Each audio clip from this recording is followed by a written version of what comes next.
अन्नदाता, पग पग पर है संग तुम्हारे अन्नदाता। लहू किसानों का बन के पसीना सींचता है धरती का सीना। मेहनत का तेरी हक दिलवाने, नई तकनीक नई खोज बताने। पशुधन को गुणवान बनाना, पौध सुरक्षा को सिखलाना, खेती के सब गुर समझाने, भारत का सरताज बनाने। आठों पहर है संग तुम्हारे अन्नदाता, अन्नदाता। नमस्कार, मैं शालिनी आप सभी दर्शकों का अन्नदाता कार्यक्रम में स्वागत करती हूं। हर रोज की तरह एक बार फिर से हम कार्यक्रम में लेकर के आए हैं खेती बाड़ी से जुड़ी हुई बहुत सी लाभकारी जानकारियां। तो चलिए सबसे पहले देखते हैं कि क्या है विशेष आपके लिए आज के कार्यक्रम में। अधिक उपज हेतु स्ट्रॉबेरी की उन्नतशील किस्म और रोपाई तकनीक पर जानकारी। सर्दी मौसम में पान की फसल को रोग और कीटों से बचाव के उपाय।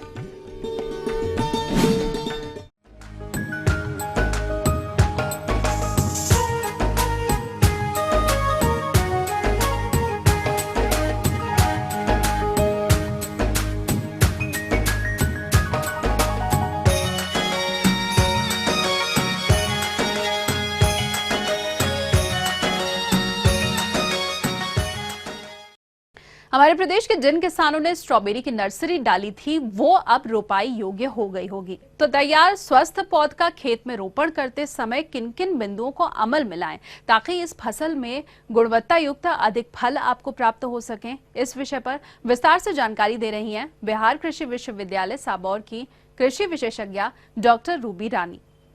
स्ट्रॉबेरी का महत्व इसलिए भी ज़्यादा बढ़ जाता है कि इसमें पोषण तत्व बहुत ज़्यादा होते हैं, रोगरोधी क्षमता इसमें बहुत ज़्यादा होती है। चूँकि ये ठंडे प्रदेशों का पौधा है, ये प्रजाति ठंडे प्रदेशों में होती है, इसलिए गर्मी में ये इसका सर्वाइवल मुश्किल है और ये ठंडे में ही फलन होता है उसका, और उसके अनुसार हम उसका लगाने का समय का चुनाव करते हैं और ये मध्य अक्टूबर से मध्य नवंबर है। हमने बहुत सारे शोध किए इसमें और इसमें प्रजातियों का भी चुनाव किया। कई प्रजातियों का हमने करीब 15 प्रजातियों का यहाँ पर हमने शोध किया और उसमें पाया गया कि 4-5 प्रजातियाँ यहाँ पर अच्छा कर रही हैं। उसमें से Sweet Charlie, Chandler, Festival, Camarosa, Winter Dawn, Fortuna, ये आदि प्रजातियाँ हमारे क्लाइमेट के लिए ज़्यादा उपयुक्त पाई गई हैं।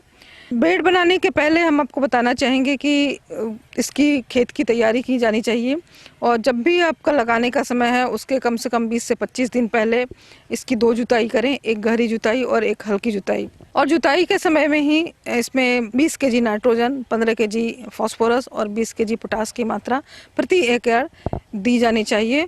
और उसके बाद जो है जुताई के बाद फिर उसकी क्यारी बनाई जानी चाहिए। क्यारी बनने के बाद प्रति वर्ग मीटर में 500 ग्राम वर्मी कंपोस्ट देने से पौधे की बढ़वार ज़्यादा अच्छी होती है और उसके बाद उस पर पौधे लगाने चाहिए। तो इसके लगाने की विधि जो है उसके बारे में हम पहले बताना चाहेंगे कि ये लगाया जाता है पौधे द्वारा। पौध होता है, पौध का निर्माण जो है वो रनर के द्वारा होता है और वो पौध जिसमें कि 4 से 6 पत्तियां हो, उसका जो हेल्दी हो, इसमें रोग ना हो, उसका चुनाव किया जाता है पौधे लगाने के लिए। और पौधे की दूरी 25 से 30 सेंटीमीटर पौधे से पौधे की दूरी होती है और कतार से कतार की दूरी 30 से 35 सेंटीमीटर रखी जाती है। इसके लिए जो है वो उठी हुई क्यारियों का उपयोग किया जाता है।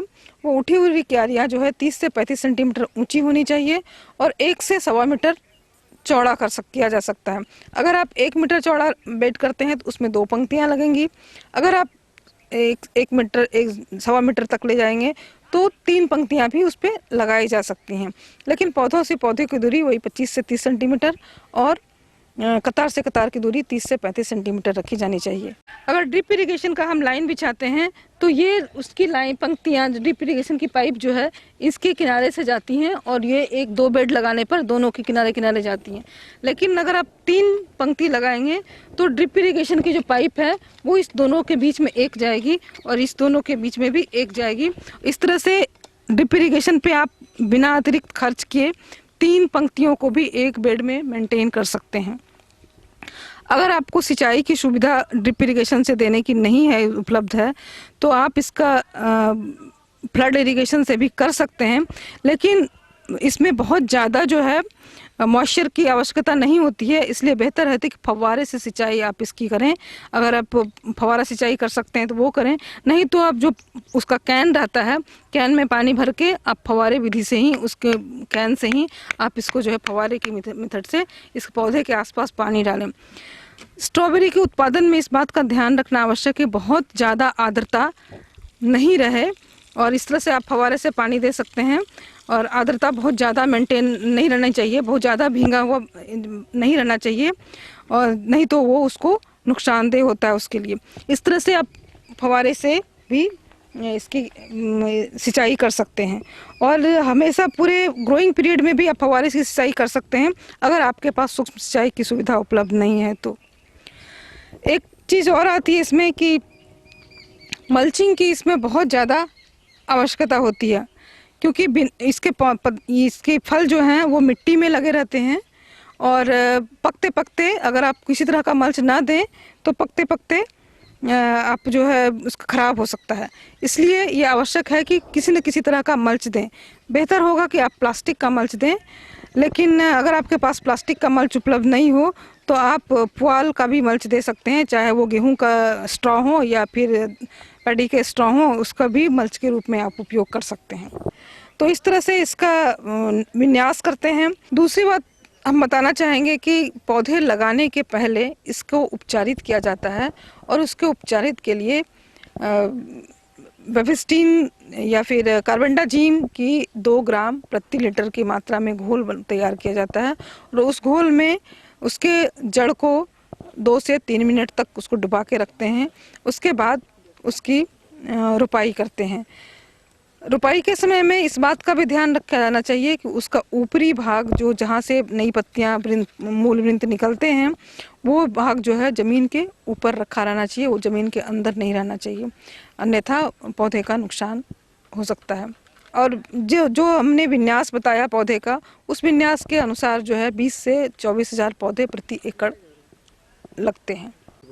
ये पौधे को लगाने का हमारे राज्य में उचित समय है मध्य अक्टूबर से मध्य नवंबर तक, और मध्य नवंबर के बाद भी इसको लगा सकते हैं, लेकिन मध्य नवंबर के बाद लगाने से इसके उत्पादन में तेज़ी से कमी आती है। हालांकि उत्पादन होगा लेकिन उसमें कमी आती है, इसलिए उपयुक्त समय हमारे यहाँ मध्य अक्टूबर से मध्य नवंबर है। एक चीज़ इसमें और भी ध्यान देने की बात है, हमारे यहाँ दिसंबर के अंत में और जनवरी के मध्य तक जो है यहाँ पाले का प्रभाव रहता है, तो उससे बचाव के लिए हम पॉलीटनेल का उपयोग करते हैं। और वो पॉलीटनेल अगर आपके पास बांस की उपलब्धता हो तो बांस से भी बनाया जा सकता है, जिसकी ऊंचाई 70 से 80 सेंटीमीटर होनी चाहिए, और वो इतना चौड़ा होना चाहिए कि वो हमारा जो उठी हुई क्यारियाँ हैं उसको अच्छे से कवर कर सके। और बांस की कमाचियों को लेकर के उसकी जितनी लंबाई के अनुसार जो है वो उसकी गोलाई रखते हैं, और 70 से 80 सेंटीमीटर की ऊंचाई रखते हुए अर्धगोलाकार पॉलीटनेल बनाते हैं, और उसके ऊपर दिसंबर महीने में डाल देते हैं ताकि उसमें पाले का प्रभाव नहीं हो, और साथ साथ उसके अंदर ग्रीन हाउस इफेक्ट के कारण में पौधे का बढ़वार भी तेज़ी से होता है, और इस तरह से पाले का बचाव भी होता है, पौधे का बढ़वार भी होता है, अच्छा होता है। इसलिए फलन फूलन अगर पॉलीटनेल का उपयोग करें तो फूलन भी जल्दी हो जाता है। तो ये थी कुछ उपयोगी जानकारियां। अब लेंगे एक छोटा सा ब्रेक, जल्द हाजिर होंगे, और आगे भी कार्यक्रम में कई महत्वपूर्ण जानकारियां बाकी हैं, तो बने रहिए हमारे साथ। सर्दी मौसम में पान की फसल को रोग और कीटों से बचाव के उपाय।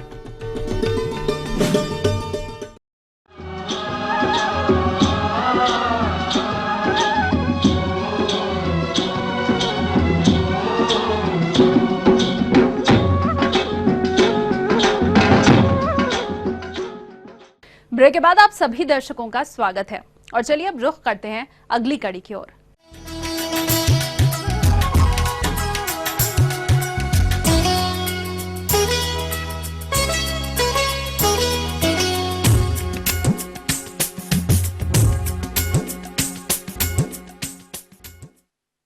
हमारे प्रदेश के किसान भाई पान की खेती से अच्छा लाभ कमाते हैं, लेकिन सर्दी मौसम में पान की फसल पर कुछ रोग और कीटों का प्रकोप होता है, जिनकी रोकथाम अगर नहीं की गई तो उत्पादन में भारी कमी हो जाती है। तो किसान भाइयों, आप इन कीट और रोगों की रोकथाम कैसे करेंगे?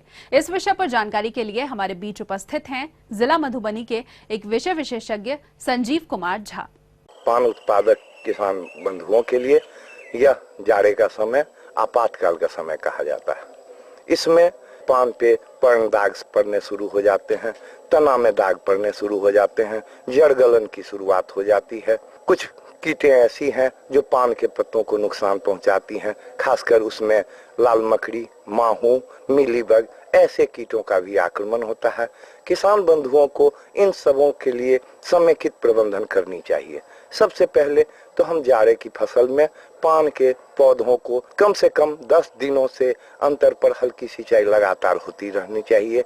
अगर बहुत अधिक नुकसान होते हैं तो बहुत हल्की सिंचाई 7 दिनों के 1 हफ्ते के अंतर पर करें। इससे पौधों में प्रतिरोधक क्षमता बढ़ती चली जाएगी। किसान बंधु, पान पे जो वो कीट लगते हैं, खासकर माहू और लाल मकड़ी, ये कीड़े पत्तों पे अपना डंक चुभोते हैं, तनों पर अपना डंक चुभोते हैं और रस चूस लेते हैं। वहां घाव होने से दाग पड़ जाते हैं और वहां हानिकारक फफूंद और बैक्टीरिया का आक्रमण होता है, जिससे उनके पौधों का नुकसान होना पर शुरू हो जाता है। किसान बंधु, जिन पत्तियों पर इन कीटों का आक्रमण होता है वो पीले पड़ जाते हैं, उनमें दाग पड़ जाते हैं, उनकी बाजार वैल्यू कुछ भी नहीं रह जाती है, उनकी मूल्य मिलती नहीं है। इनके लिए आप किसान बंधुओं को सलाह दी जाती है कि जैव उत्पाद बाजार में उपलब्ध हैं। ब्यूवेरिया बेसियाना एवं पेसिलोमाइसिस, इन दोनों की 1-2 मिलीलीटर मात्रा प्रति लीटर पानी में गुड़ के साथ या माड़ के साथ मिलाकर 1-1 हफ्ता के अंतर पर दोनों की बारी बारी से छिड़काव कर दें। 2 से 3 छिड़काव करने पर इन कीटों पर नियंत्रण हो जाता है। इनकी छिड़काव करने के 2-3 दिनों के बाद जब देखें कि कीटों पर नियंत्रण होना शुरू हो चुका है तो स्यूडोमोनास फ्लोरेसेंस, जिसकी मात्रा मैंने कही है कि इनकी मात्रा जो पाउडर में मिलती है वो जमीन में मिलाएंगे और तरल मात्रा की 1-2 ml मात्रा प्रति लीटर पानी में घोलकर छिड़काव करेंगे। तो इससे बैक्टीरियल आक्रमण, खासकर पत्तों पे जो लीफ स्पॉट्स पड़ते हैं, तनों पे जो दाग पड़ते हैं, इन पे नियंत्रण हो जाएगा। जब बहुत अधिक पाले पड़ना शुरू हो जाए, किसान बंधुओं को सलाह दी जाती है कि एक बाजार में ऑर्बिट नाम की उत्पाद है जो बिल्कुल प्रोटीन से बनी हुई है। ऑर्बिट लेकर 1 से 2 ml मात्रा प्रति लीटर पानी में घोलकर छिड़काव करें। इसका काम है कि एक वैक्सी, एक मोम जैसा परत उन पौधों के पत्तों पर, तनों पर वो लेप लगा देता है, जिसके कारण कीटों का आक्रमण भी रुक जाता है, पाले का असर भी कम हो जाता है और बैक्टीरियल और फफूंद जनित जितने भी रोग कारक जीवाणु हैं उन पत्तों पर टिक नहीं पाते। इससे पौधों का पत्तों का पीला पड़ना कम हो जाता है। किसान बंधु, अगर पाले से बचाव करनी है तो इन बातों का, जैव उत्पादों का निश्चित रूप से लगातार। आगे और भी है कुछ रोचक जानकारियां, पर यहाँ पर रुकेंगे एक और कमर्शियल ब्रेक के लिए। जल्द हाजिर होंगे। सब्जी वर्गीय फसलों में सूत्रकृमि से नुकसान एवं इसका बचाव। आइए झारखंड की सैर पर चलते हैं। खूबसूरती, प्राकृतिक संपदा और विकास की अपार संभावनाएं हैं यहाँ, पर उन्नति की राह पर ये कैसे गति अवरोधक है? खोजेंगे इन्हें, निकालेंगे हल जोहार झारखंड में।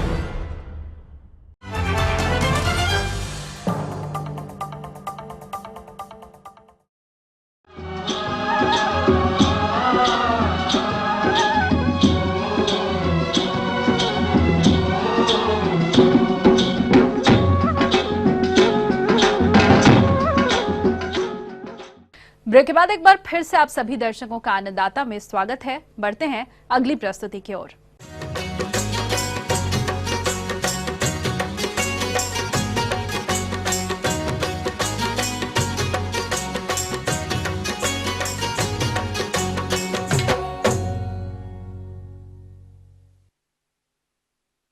हमारे प्रदेश के किसान भाई इस मौसम में विभिन्न फसलों की खेती करते हैं, लेकिन फसलों में विभिन्न समस्याएं आती हैं, जिनमें सूत्रकृमि की समस्या प्रमुख रूप से देखी जाती है। जो कि पौधों की जड़ों को कमजोर कर वृद्धि और विकास में बाधा उत्पन्न करते हैं।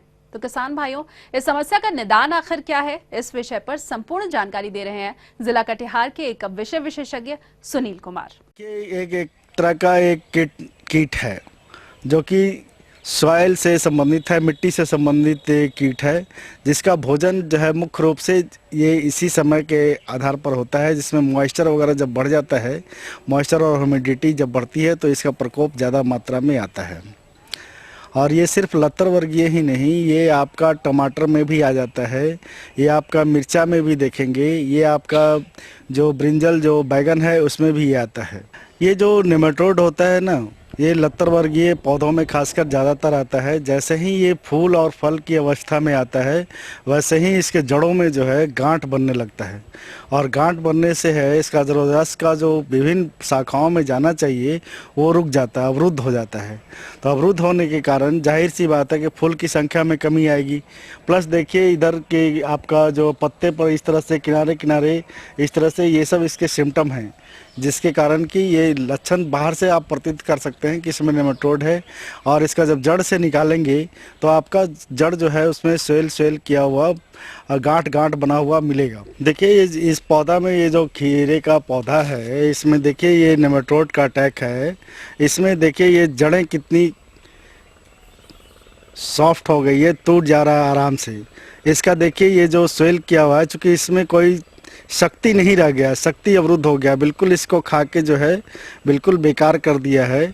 ये देखिए स्वेल किया हुआ ये पौधा है, बिल्कुल इसमें से ये बिल्कुल खा के नेमाटोड जो है निकल चुका है, अब आगे की ओर बढ़ गया है। अब यही कारण है कि देखिए यहाँ पर जो है इसका ये गलन करते हुए ये देखिए गल गई है पूरा। और जब ये पूरा गल गया तो इससे सर्कुलेशन जो भी नीचे से पौधे को लेना है वो ले नहीं पा रहा, इसलिए देखिए ये गलन हो गया ना। ये देखिए ये गल रहा है बिल्कुल, ये देखिए अब ये जो गल गया तो गलने के कारण क्या है, इससे जो भी तत्व पौधे को चाहिए वो नहीं मिल पाएगा, क्योंकि यहाँ पर बिल्कुल डेड हो गया ये। यही कारण है कि पौधे बिल्कुल सूखने लगते हैं, और यही कारण है कि पौधे जैसे ये फल बन रहे हैं, फल का आकार देखिए, ये सिम्टम आ गया इसमें। ये भी फल का आकार से आप पकड़ सकते हैं कि कैसे इसका, जबकि जो हेल्दी पौधा होगा उसका देखिए ये इस तरह से ये ऊपर से मोटा होगा, नीचे से पतला की तरफ जाएगा, लेकिन ये देखिए इसमें एकदम शुरू से ही ये पतला हो रहा है। ये लक्षण है बिल्कुल इसके कि आपका इसका अटैक है। तो इसके निदान के लिए आप जो है कार्बोसल्फान नाम की दवा आती है, 2 ml प्रति लीटर के हिसाब से घोल बना के प्रत्येक जड़ में इसको ड्रेंचिंग करना होगा। और ये प्रक्रिया जो है जैसे ही फूल फल लगता है वैसे ही इसका शुरू कर देना चाहिए जड़ में, और ये करीब 15 से 20 दिन के अंतराल पर इस पर डालना चाहिए, फिर से रिपीट दोबारा करना चाहिए।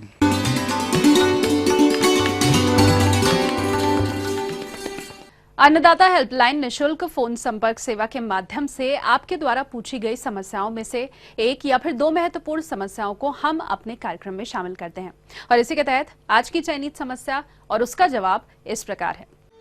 जिला मधुबनी के कृषक मोहम्मद आसिफ जमाल आप अन्नदाता निशुल्क फोन संपर्क सेवा के माध्यम से मुर्गियों को ठंड से कैसे बचाएं, इस विषय पर जानकारी चाहते हैं। तो मोहम्मद आसिफ जमाल जी, आपकी जानकारी हेतु प्रस्तुत है कार्यक्रम का यह अंश। इसके लिए सबसे आवश्यक है कि जैसे ही आप एक दिनी चूजे को ला रहे हो तो लाने के पूर्व आप आजकल खास का वस्त देख लें कि आपका ब्रूडर हाउस का प्रबंधन, जिसमें आप एक दिनी चूजे रखने जा रहे हो, उस ब्रूडर हाउस का प्रबंधन सही है कि नहीं। ब्रूडर हाउस में जाड़े के दिनों में 200 वाट का कम से कम बल्ब की आवश्यकता पड़ती है। अर्थात अगर आपका ब्रूडर हाउस 10 फीट लंबा और 10 फीट चौड़ा है तो वैसे में 200 वाट का 4 से 6 बल्ब की आवश्यकता पड़ेगी। अगर 100 वाट का बल्ब है तो उसको आप रिप्लेस कर दें। ठंड के दिनों में आप जो रोशनी का जो प्रबंधन है उसको आप नीचे कर दें, अर्थात जमीन से वो अधिकतम 2 फीट ऊपर होना चाहिए, उससे अधिक नहीं। और चारों बल्ब को समान दूरी पर ही प्रेषित करें, जिससे कि चूजे एक जगह एकत्रित न होने पावे। और दूसरा प्रबंधन में है कि उसकी बिछाली को आजकल बदल दें। अगर पुरानी बिछाली भी अगर रखते हैं ब्रूडर हाउस के बाद जो ग्रोअर के लिए, तो उस बिछाली को अवश्य बदल दें। और नमी रहित वातावरण सुनिश्चित करें। इसके लिए आप अपने फार्म में चूने का छिड़काव आजकल करें। कली चूना बाजार से सूखा लेकर के आप उसको घर में छींट सकते हैं। बॉर्डर हाउस में या फिर ग्रोअर हाउस में जो आप ड्रिंकर रखे हुए हैं, पानी के बर्तन रखे हुए हैं, उसमें भी सुनिश्चित करें कि सुबह शाम बिल्कुल ताज़ा पानी की व्यवस्था हो, वो दिया करें। ठंडा पानी नहीं दिया करें। आजकल उनके पानी में बी कॉम्प्लेक्स अवश्य ही दिया करें। जो भी आप बी कॉम्प्लेक्स यूज करते हो अथवा अगर नहीं करते हैं तो अवश्य ही यूज करें। ये उनको शरीर को ठंड से रोकता है, ठंड लगने से रोकता है। और उनके भोजन में भी प्रोटीन की मात्रा 8 से 10% इन दिनों बढ़ जानी चाहिए। तो अगर ये बढ़ा देते हैं तो ये उनकी बढ़वार को, वृद्धि को बढ़ाता है और ठंड लगने से भी ये मुर्गियों को बचाता है। सबसे अहम चीज़ है कि मुर्गी घर के बोरे जो आप खिड़कियों पर लगाते हैं वो जूट के बोरे हैं या फिर पुआल के टाट हैं, तो उनका रिपेयर कर लें। क्योंकि ठंड हवाएं, अगर रात्रि की ठंड हवा अगर सीधा प्रवेश करेगी तो फिर मुर्गियों को परेशानी हो सकती है। ठंड अगर ज़्यादा जिस दिन पड़ती है या 2-3 दिन अगर कुहासा में आपकी मुर्गियां रह जाती हैं तो उन्हें एंटीबायोटिक्स अवश्य दिया करें। कोई भी एंटीबायोटिक्स शारीरिक वजन के अनुपात में या प्रति 100 मुर्गी के लिए अगर सामान्य एम्पिसिलिन ग्रुप की, क्लोक्सासिलिन समूह की अगर है या फिर टेट्रासाइक्लिन है तो 15 ग्राम उसे देना आवश्यक है। इसके साथ साथ आप उनके बीट पर भी ध्यान दें। अगर बीट थोड़ा भी ढीला हो रहा है, पतला हो रहा है तो कॉक्सीडियोस्टेट दवा बाजार से खरीद कर इसे ही पानी में मिला कर दिया करें। ये सुनिश्चित कर लें कि आपका दाना में कॉक्सीडियोस्टेट मिला हुआ है कि नहीं मिला हुआ, क्योंकि ये मौसम है जबकि बहुत सारी बीमारियां होती हैं और आपकी मुर्गियां मरेंगी। तो अगर एंटीबायोटिक, बी कॉम्प्लेक्स और कॉक्सीडियोस्टेट इसकी मात्रा अपने फार्म में प्रयोग करेंगे तो निश्चित तौर पर वो बीमारियों से भी आपकी मुर्गियां दूर रहेंगी और निश्चित तौर पर आपके मांस योग्य मुर्गियां जो होने वाली हैं उनका बढ़वार अच्छा होगा, उनकी वृद्धि अच्छी होगी, उनकी मृत्यु दर कम हो जाएगी और बाजार में अच्छा भाव मिलेगा आपको। और आइए अब देखते हैं कल दिखाए जाने वाले कार्यक्रम की मुख्य झलकियां। अच्छे उत्पादन हेतु गेहूं की उन्नत किस्में एवं वैज्ञानिक बुआई तकनीक, मसूर की अधिक उपज देने वाले किस्में और बुआई प्रबंधन। हम ये उम्मीद करते हैं कि आज का कार्यक्रम आप सभी दर्शकों के लिए उपयोगी रहा होगा। किसान भाइयों, अन्नदाता आपकी सेवा के लिए संकल्परत है। कृषि संबंधित समस्या और सुझावों के लिए आप हमें इस पते पर संपर्क कर सकते हैं। प्रोड्यूसर अन्नदाता, ETV Bihar Jharkhand, Ramoji film city, Hyderabad 501512। साथ ही आप हमें ईमेल भी कर सकते हैं। हमारा ईमेल आईडी है annadatabihar@etv.co.in। इसके अलावा आप हमें निःशुल्क हेल्पलाइन नंबर 180010084599 पर सोमवार से शनिवार सुबह 10 से शाम 4 बजे के बीच संपर्क कर सकते हैं। तो आज के लिए अन्नदाता में बस इतना ही। मुझे और मेरी पूरी टीम को दीजिए इजाजत। कल फिर से आपसे इसी समय मुलाकात होगी कृषि संबंधित कुछ और महत्वपूर्ण जानकारियों के साथ। नमस्कार।